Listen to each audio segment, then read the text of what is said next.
नमस्कार, आप सभी देख रहे हैं न्यूज 21। मैं हूं प्रियंका। खबर दोपहर में आप सभी का स्वागत है। सीमा सुरक्षा बल बीकानेर इंटेलिजेंस ब्रांच की पुख्ता सूचना के आधार पर 15 करोड़ रुपए की 3 किलोग्राम हेरोइन जब्त की गई। इंटेलिजेंस ब्रांच की सूचना के आधार पर 12 KND ग्राम के चक्र 3 KNM में सीमा सुरक्षा बल के द्वारा अतिरिक्त गश्त बढ़ाई गई, जिससे तस्कर अपने मंसूबों में कामयाब नहीं हो पाए। DIG इंटेलिजेंस जोधपुर विदुर भारद्वाज के दिशा निर्देश पर इंटेलिजेंस टीम ने पूरे इलाके में सर्च अभियान चलाया, जिसमें एक येलो कलर पैकेट में 3 किलोग्राम हेरोइन बरामद हुई, जिसकी अंतर्राष्ट्रीय कीमत 15 करोड़ रुपए है। BSF इंटेलिजेंस बॉर्डर एरिया में बहुत ही सतर्कता के साथ काम कर रही है ताकि इस क्षेत्र को नशे और अपराध मुक्त बनाया जा सके। इंटेलिजेंस ब्रांच के उप कमांडेंट महेश चंद्र जाट द्वारा समय समय पर ग्रामीणों और युवाओं को नियमित रूप से जागरूक किया जा रहा है ताकि युवा पीढ़ी को नशे से बचाया जा सके। बीकानेर से लोकेश बोरा की रिपोर्ट। नागौर दौरे पर पहुंची बीजेपी की प्रदेश उपाध्यक्ष ज्योति मिर्धा ने डिस्कॉम के इस रवैये को लेकर बड़ा सवाल उठाया। उन्होंने कहा कि मार्च के महीने में डिस्कॉम बकायेदारों के कनेक्शन काट रहा है, लेकिन जिन नेताओं पर लाखों रुपए बकाया है उनके खिलाफ कोई कार्रवाई नहीं की जा रही। उन्होंने क्या कुछ कहा, देखिए नागौर से मोहित रंकावत की रिपोर्ट में। अभी एक मुद्दा काफ़ी, मैं जब कल से आई हूँ तब से एक ज्वलंत मुद्दा सामने आ रहा है। जगह जगह जो हमारे बिजली विभाग के लोग हैं, ये मार्च का समय है और इनको अपने टारगेट्स अचीव करने हैं, तो ये जगह जगह कनेक्शंस काट रहे हैं। तो एक चीज़ मैं मीडिया के माध्यम से संज्ञान में लेकर के आना चाहती हूँ कि हमारे बड़े नेता हैं कई, जिनके खुद के बिजली के बिल काफ़ी लंबे समय से बकाया हैं, और अगर प्रशासन अगर कुछ करता है तो पहले उनके बिजली के बिल काटे, बिजली उनका कनेक्शन काटे, और उसके बाद में अगर आम जनता की कोई बात होती है तो उसको लेकर के सिर्फ अपने राजनीतिक बल के पीछे 13-13 लाख के बिजली के बिल बकाया हैं, 3-3 लाख के बिजली के बिल बकाया हैं। तो उनके बारे में मैं चाहूँगी कि आप भी जाकर के प्रशासन से सवाल करें कि ये कनेक्शन क्यों नहीं कर रहे। तो डिस्कॉम के सामने ये बातें रखी होगी आपने, जैसे जिले के अधिकारी नोटिस दे रखा है, कनेक्शन काटने की बात है, या तो वो बिल जमा कराएं या फिर वो कनेक्शन काटे। मैं चाहती हूँ कि उसके ऊपर कोई एक्शन हो।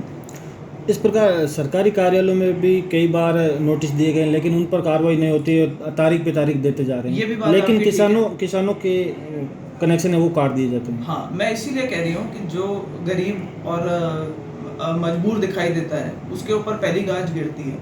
तो ठीक है, आप अगर सही काम करना चाहते हैं तो सही लोगों से करना शुरू करें। अगर बड़े लोगों का कहीं पे या सरकारी लोगों का कहीं पे अगर बिजली का बिल बाकी है तो पहले उसको काटो, और उसके बाद में आपका अधिकार बनता है कि भाई अगर किसी और के बिजली के बिल बकाया है तो वहाँ पे आप जाकर के एक्शन लें।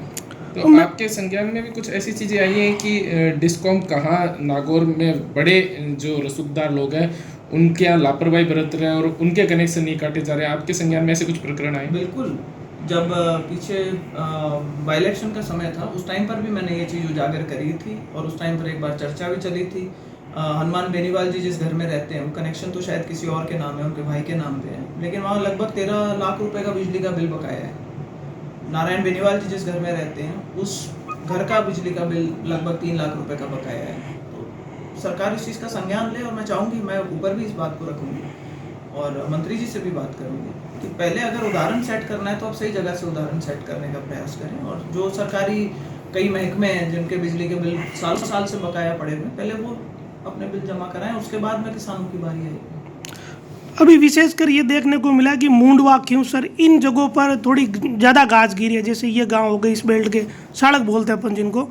तो यहाँ इस तरह की परिस्थितियाँ क्यों बनी है कि डिस्कॉम का जो रवैया है वो कहीं टारगेटेड है या ये जनरल कार्रवाई हो रही है? मुझे लगता नहीं है टारगेटेड है, शायद यहाँ के ज़्यादा लंबे समय से बिल बकाया होंगे, तो हो सकता है कि इस वजह से ये रेडार पे आ रखे हैं। जहाँ ज़्यादा बकाया राशि होगी वहीं से टारगेट अचीव करने का प्रयास करेंगे। तो मुझे ऐसा लग नहीं रहा कि किसी को टारगेट किया जा रहा है, लेकिन क्योंकि ये सॉफ्ट टारगेट्स हैं इसलिए इनको पहले लिया जा रहा है। जबकि लेना, अगर आपको सिद्धांत के हिसाब से देखें तो जो मजबूत होता है उसके ऊपर आप पहले एक्शन करो और उसके बाद एग्जाम्पल सेट करो, और उसके बाद में अगर आप कहते हो कि भाई बड़े लोगों के भी कनेक्शन कट चुके और आप अपने बिल जैसे भी हैं सेटलमेंट में लेकर के जिस भी तरीके से अपने बिल बाकी के जमा कराने की बात रखनी चाहिए।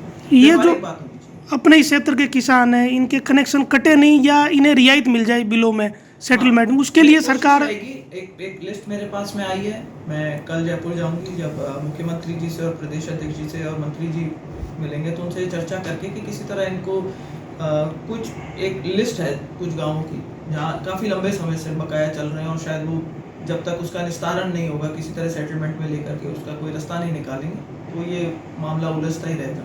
उसको मैं अलग से हैंडल करने का प्रयास। बीकानेर के बच्चू क्षेत्र में एक निजी शिक्षण संस्थान श्री विष्णु ज्योति सीनियर सेकेंडरी स्कूल में पर्यावरण प्रेमी के हौसले को बुलंद करने के लिए पर्यावरण प्रेमी सम्मान समारोह आयोजित करवाया। इस सम्मान की शोभा को बढ़ाने के लिए उपखंड अधिकारी राजेश, डीवाईएसपी जीवन राम, बीडीओ महावीर, भूतपूर्व सरपंच गणपत, जगमाल राम, हीरा राम अध्यापक तथा अभिभावक और आरडी 931 के व्यापारी गण ने शिरकत की। इस अवसर पर हिरण शिकार प्रकरण में प्रशासन को महत्वपूर्ण सहयोग देने वाले सुमित सांकवक को, सुरेश तेतरवाल को सम्मानित किया गया। वहीं वन्य जीव प्रेमी शकीना बानो और सोनू ने अपनी उपस्थिति से कार्यक्रम की गरिमा बढ़ाई। सर्प रेस्क्यूअर और गो प्रेमी के रूप में पहचान जाने वाले श्याम गोविंद सर ने कार्यक्रम को शानदार बताते हुए गौ माता की सेवा के लिए लोगों को प्रेरित किया। इसके अलावा अपनी लेखनी के माध्यम से अनाथों, विकलांगों और जरूरतमंदों की आवाज उठाने वाले सुदेश राजस्थानी को भी इस अवसर पर विशेष रूप से सम्मानित किया गया। कार्यक्रम में पर्यावरण और जीव संरक्षण से जुड़े कई महत्वपूर्ण विषयों पर चर्चा हुई। बच्चू से निशान सतराना की रिपोर्ट। बीजेपी के खींवसर विधायक रेवंत राम डांगा का एक गोपनीय पत्र लीक होने के बाद राजनीतिक हलकों में हलचल मच गई है। अब इस मामले पर बीजेपी प्रदेश उपाध्यक्ष ज्योति मिर्धा ने बड़ा खुलासा किया है। उन्होंने कहा कि जिसने ये पत्र लीक किया है उसकी पहचान हो चुकी है। देखिए नागौर से मोहित रंगावत की रिपोर्ट में। ढंग से समझे तो कि डांगा जी का पत्र एक वायरल हो गया, जबकि वो एक तरीके से गोपनीय दस्तावेज था, मुख्यमंत्री जी को दिया गया, तो वो नागौर से वायरल हुआ या सीएमओ से हुआ, इसे लेकर चर्चाएं चल रही है। तो क्या वाकई में पता चलना चाहिए कि ये हरकतें जो करते हैं ये कौन लोग हैं? इसे क्या बदनामी हुई एक तरीके से विधायक की सिटिंग विधायक के काम नहीं हो रहे? देखिए, मुख्यमंत्री से एक विधायक अपनी अगर कोई बात बंद लिफाफे में अगर उनके सामने पेश करता है तो ये बिल्कुल उसका अधिकार है करने का। जिसने उसको लीक करा है उस बारे में भी सूचना मिल चुकी है। कुछ लोगों ने उससे पहले ही ये बात फैला दी थी कि भाई ऐसा ऐसा एक पत्र हमारे हाथ में आ चुका है और समय आने पर हम उसको रिलीज करेंगे। और उसका जो कनेक्शन है वो भी अफसोस की बात है कि हमारी पार्टी में ही निकल करके आया है। लेकिन इस बात को बहुत सीरियसली लिया गया है और मुझे पूरा विश्वास है कि जो हमारा सीनियर लीडर्स हैं, मुख्यमंत्री जी हैं, प्रदेश अध्यक्ष जी हैं और हमारे प्रभारी राधा मोहन जी हैं, इस बात को उनके संज्ञान में लेकर आया गया है, उनको ध्यान है और उसके ऊपर जल्दी कोई ना कोई एक्शन होना चाहिए। ये जो करा गया है मैम, इसका उद्देश्य तो यही रहा होगा कि इसे गलत मैसेज चला जाए कि बीजेपी को जिता तो दिया खींवसर के लोगों ने, लेकिन वहाँ काम नहीं हो रही। हाँ, ये ठीक बात है कि कुछ लोग चाहते हैं कि रेवत डांगा जी वहां पर स्थापित ना हो सके। एक तरीके की राजनीति वहां चली है, बट आप विश्वास रखिए कि रेवत डांगा जी जनता के साथ में इतना अच्छा जुड़ाव है और सरकार की तरफ से उन्हें पूरी मदद मिल रही है और ये उनकी पीड़ा बिल्कुल जायज थी क्योंकि 2 बार ट्रांसफर खुली थी और कई ऐसे कर्मचारी थे और अधिकारी थे जो बहुत लंबे समय से यहाँ पर स्थापित हैं और वो अभी भी आरएलपी के तरफ ज्यादा सिंपैथेटिक थे। तो रेवत जी ने अगर ये चीज उस पत्र के साथ में लिस्टें भी थी जिन जिन अधिकारियों के बारे में बताया गया था जो एक द्वेष की भावना के साथ में काम करते थे, खुद पार्टीबाजी में लिप्त थे, उन लोगों को संज्ञान में लेकर के आना रेवत जी का बिल्कुल अधिकार था। मुख्यमंत्री जी के संज्ञान में भी आया और मुझे पूरा विश्वास है कि जब विधानसभा सत्र खत्म होगा उसके बाद में उसके ऊपर एक्शन भी लिया जाएगा। सरकार की तरफ से रेवत डांगा जी को पूरी मजबूती दी जाएगी। खींवसर में जो अपने लोग हैं उनको, किसानों को, सभी 36 कौम के लोगों को जो है वो अच्छा काम करेंगे रेवत जी और मुझे पूरा विश्वास है सरकार की पूरी बैकिंग रहेगी उनको। चित्तौड़गढ़ जिला मुख्यालय पर स्थित हजारेश्वर महादेव में सूर्य की पहली किरणों से होता है भोलेनाथ का अभिषेक। महंत चंद्र भारती महाराज ने बताया कि वर्ष में 2 बार ऐसे योग बनते हैं जिसमें कि सूर्य की पहली किरण भगवान भोलेनाथ का अभिषेक करती है। उन्होंने बताया कि सूर्य की पहली किरण से मंदिर का अभिषेक होना बहुत शुभ माना जाता है। सनातन धर्म में सूर्य को ऊर्जा का स्रोत और ग्रहों का राजा माना जाता है। ऐसे में जब सूर्य देवता अपनी पहली किरण से भगवान का अभिषेक करते हैं तो उसे आराधना में और देवत्व का भाव जाग जाता है। सूर्य किरण अभिषेक होता है। चित्तौड़गढ़ से गोपाल चतुर्वेदी की रिपोर्ट। श्री हजारेश्वर महादेव मंदिर पावटा चौक में ये भगवान का जो करिश्मा है और जिन्होंने भी बनाया है ये मंदिर, उन्होंने इतने उत्कर्ष रूप में बनाया है कि साल में 2 बार भगवान के चरणों में जो है भगवान का सूर्य भगवान प्रणाम करते हैं महादेव के और उस महादेव में जो है स्वयं साल में 2 बार आता है और ये अपने आप में एक बहुत बड़ी परिपाटी है कि हर जगह पर सीधा नहीं आता है। ये हजारेश्वर महादेव में जब भी हम देखते हैं चैत्र मास में और दूसरा जो है वो सर्दियों में, ये जब दक्षिण और उत्तरायण और दक्षिणायन में जाते हैं और दक्षिणायन से उत्तरायण में आते हैं तो 2 बार इसके जो है दर्शन होते हैं भगवान के। और पूर्ण शिवन रूप में पूर्ण शिवलिंग के ऊपर और पीछे माता जी जो बैठी हैं उनको भी, उनके ऊपर भी वो किरणें आती हैं और वो ये अपने आप में एक बहुत बड़ी बात है। आप कभी भी जो है आइए और ये जो हजारेश्वर महादेव है ये खूब धन दौलत देने वाला है, सबका कार्य को सिद्ध करने वाला है। ये अपने आप में एक हजारेश्वर महादेव में 1100 वर्ष पुराना मंदिर है और श्री यंत्र पे स्थापित है और इसी वजह से ये जो है यहाँ पर जिनके भी काम आए हैं, आज तो लाखों लोग आ चुके हैं यहाँ पर मंदिर में और उनके ऊपर उस हजारेश्वर महादेव की कृपा है। मार्च का तीसरा सप्ताह चल रहा है और खेतों में गेहूं की फसल पककर तैयार है, लेकिन इस बार मौसम की मार ने किसानों की चिंता बढ़ा दी है। आमतौर पर गेहूं मार्च के अंत तक पकता है। इस बार कम बारिश और तापमान में अचानक वृद्धि के कारण गेहूं जल्दी पक गया। इससे गेहूं के दाने कमजोर हो गए हैं और उनकी गुणवत्ता पर भी असर पड़ा है। किसानों का कहना है कि इस बार गेहूं के दाने कमजोर हो रहे हैं और उनके स्वाद में भी बदलाव है। तापमान में अचानक वृद्धि के कारण गेहूं की फसल समय से पहले पक गई, जिससे दानों को पूरी तरह से विकसित होने का समय नहीं मिल पाया। भरतपुर से विनीत कुमार की रिपोर्ट। अभी 8 दिनों से झक्कड़ आया था भरतपुर डिस्ट्रिक्ट में, वही इसमें ओले और आंधी झक्कड़ बहुत तेज आए हुए थे, तो इससे हरी फसल को बहुत नुकसान है और दाना बहुत कमज़ोर हो चुका है और किसानों को बहुत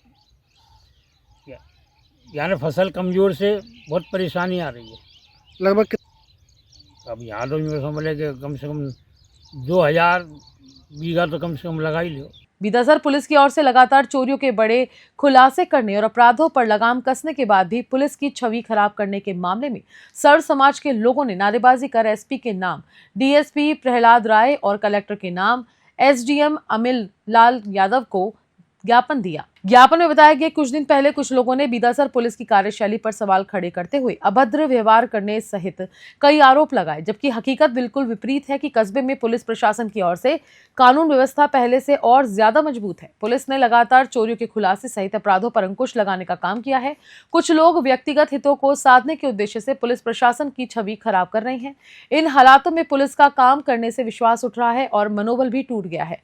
डीएसपी, सीआई सहित सभी पुलिस स्टाफ जनता के साथ अच्छा व्यवहार कर सुनवाई कर रहे हैं। निजी स्वार्थ को लेकर माहौल खराब करने वालों के खिलाफ कानूनी कार्रवाई करने और पुलिस का मनोबल बढ़ाने के लिए प्रोत्साहित और उत्कृष्ट काम करने वालों को सम्मानित करने की मांग की गई। बीदासर से इस्माइल की रिपोर्ट। रेवदर कस्बे में चोरों के हौसले बुलंद होते जा रहे हैं। ताजा मामला हनुमान जी मंदिर के पास का है, जहां देर रात एक चोर डाक विभाग के ग्राम विकास अधिकारी की बाइक लेकर फरार हो गया। पूरी घटना सीसीटीवी में कैद हो गई, लेकिन पुलिस अब तक किसी भी चोरी का खुलासा नहीं कर पाई है। चोरी की घटनाओं से परेशान कस्बेवासी आक्रोशित हैं। एक पीड़ित की 2 साल पहले चोरी हुई बाइक की रिपोर्ट तक दर्ज नहीं हो पाई, जिससे लोगों में पुलिस की कार्यशैली को लेकर सवाल खड़े हो रहे हैं। रेदर से नरेश चौधरी की रिपोर्ट। उनियारा के निजी विद्यालय गांधी बाल विद्या मंदिर में जल दिवस के अवसर पर 3D मॉडल प्रतियोगिता का आयोजन किया गया। इस प्रतियोगिता में मॉडल के द्वारा जल संरक्षण का संदेश दिया गया। विद्यालय के प्रधानाध्यापक AK सोयल ने बताया कि प्रतियोगिता में 25 विद्यार्थियों ने भाग लिया। निर्णायक मंडल के सदस्यों द्वारा विजेताओं को पुरस्कृत किया गया। मॉडल प्रतियोगिता में प्रथम स्थान अनमोल नावरिया, द्वितीय स्थान खुशी सोनी व तृतीय स्थान रोहित सैनी ने प्राप्त किया। उनियारा से राजेश सैन की रिपोर्ट। इंदिरा गांधी नहर परियोजना के तहत आने वाले लूणकरणसर क्षेत्र में दूषित पानी की गंभीर समस्या सामने आई है। मलकीसर पिपेरा बस स्टैंड के पास 2 दिनों से एक मरी हुई गाय पानी में फंसी हुई है, जिससे नहर का पानी दूषित हो रहा है। स्थानीय लोगों का कहना है कि उन्होंने कई बार प्रशासन को सूचना दी, लेकिन कोई कार्रवाई नहीं हुई। इससे पहले भी पॉपिंग स्टेशन पर ऐसी ही लापरवाही देखी गई थी, जिसे उपखंड अधिकारी दयानंद रुयल ने गंभीरता से लेते हुए समाधान किया था, लेकिन IGNP प्रशासन की लापरवाही इस बार भी उजागर हो रही है। ठेकेदार फंड उठाते हैं, अधिकारियों को भी जानकारी होती है, फिर भी समस्या जस की तस बनी हुई है। बीकानेर से लोकेश भूरा की रिपोर्ट। कठुमर के टीटपुरी निवासी ब्रह्मचारी सहज प्रकाश, जिनका गृहस्थ नाम भागचंद जी जैन है, 30 मार्च को पदमपुरा जैन मंदिर में क्षुल्लक दीक्षा ग्रहण करेंगे और गृहस्थ जीवन का त्याग कर वैराग्य धारण करेंगे। इससे पहले 23 मार्च को कठुमर में एक भव्य बिलोनी रथ यात्रा और गोद भराई समारोह आयोजित किया जाएगा, जिसमें राजस्थान सहित अन्य राज्यों से जैन धर्मावलंबी शामिल होंगे। इस अवसर पर अहिंसा सर्किल, आदिनाथ जैन मंदिर और पार्श्वनाथ जैन मंदिर सहित पूरे कस्बे को विशेष लाइटिंग और तोरण द्वारों से सजाया जाएगा। सहज प्रकाश वर्ष 2023 से दिगंबर संत आचार्य वसुनंदी महाराज के सानिध्य में तप और भक्ति कर रहे हैं। दीक्षा समारोह के दौरान उनके परिवारजन भी उनकी वैराग्य यात्रा को स्वीकार करते हुए भूलों का प्रायश्चित करेंगे। इस अवसर पर जैन समाज की बैठक में आयोजन की तैयारियों को अंतिम रूप दिया गया, जिसमें समाज के कई गणमान्य लोग मौजूद रहे। कठुमर से इकलेश शर्मा की रिपोर्ट। बुलेटिन में फिलहाल इतना ही। नमस्कार।